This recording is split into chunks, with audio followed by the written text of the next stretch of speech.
The Kilwa Sultanate, the African kingdom that traded with China. What if I told you that over 700 years ago, an African kingdom controlled one of the richest trade routes on Earth? Not in Europe, not in the Middle East, but on the East African coast.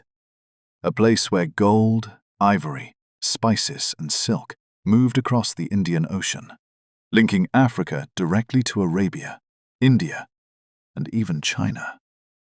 This was the mighty Kilwa Sultanate, a forgotten Swahili empire that turned trade into power and built one of medieval Africa's greatest cities.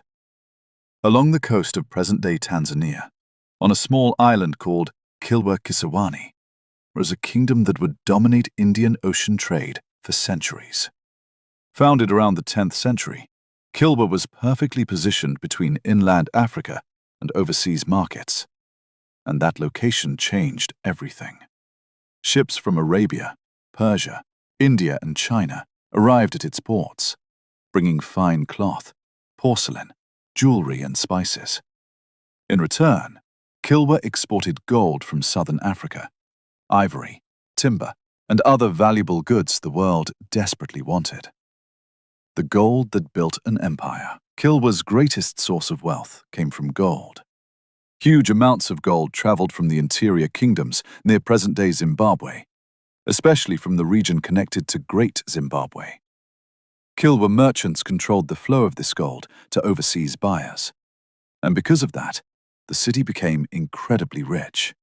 So rich that travelers described Kilwa as one of the most beautiful and powerful cities on the East African coast.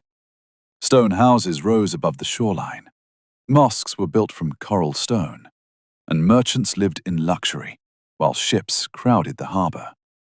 Africa and China connected. One of the most fascinating parts of Kilwa's history was its connection to China. Chinese porcelain discovered in Kilwa proves the trade between East Africa and China existed centuries ago. During the time of the Ming dynasty, Chinese fleets sailed across the Indian Ocean, reaching African ports and strengthening trade networks. Imagine that for a moment. African merchants standing at the edge of the Indian Ocean, trading with sailors from the other side of the world. Long before modern globalization, Kilwa was already part of an international economy. The rise of Swahili civilization. Kilwa was not alone. It was part of a larger Swahili civilization, a chain of wealthy coastal cities stretching across East Africa. These cities blended African traditions with Arab and Persian influences, creating a unique culture, language, architecture, and identity. The Swahili language itself became a powerful trading language across the region. And through commerce, the people of Kilwa built connections that stretched across continents. The Portuguese arrival. But every empire faces a turning point.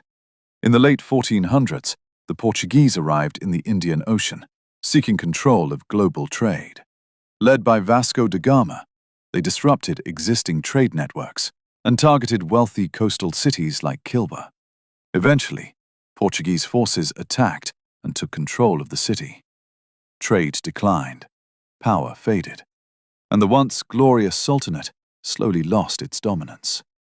Today, the ruins of Kilwa Sultanate still stand as a reminder of Africa's forgotten role in global trade. A place where cultures met, where oceans connected civilizations, and where an African kingdom became one of the medieval world's greatest trading powers. Because history is bigger than many people were taught, and sometimes the center of the world was sitting on the coast of Africa. So remember, some of Africa's greatest history began where the water lived.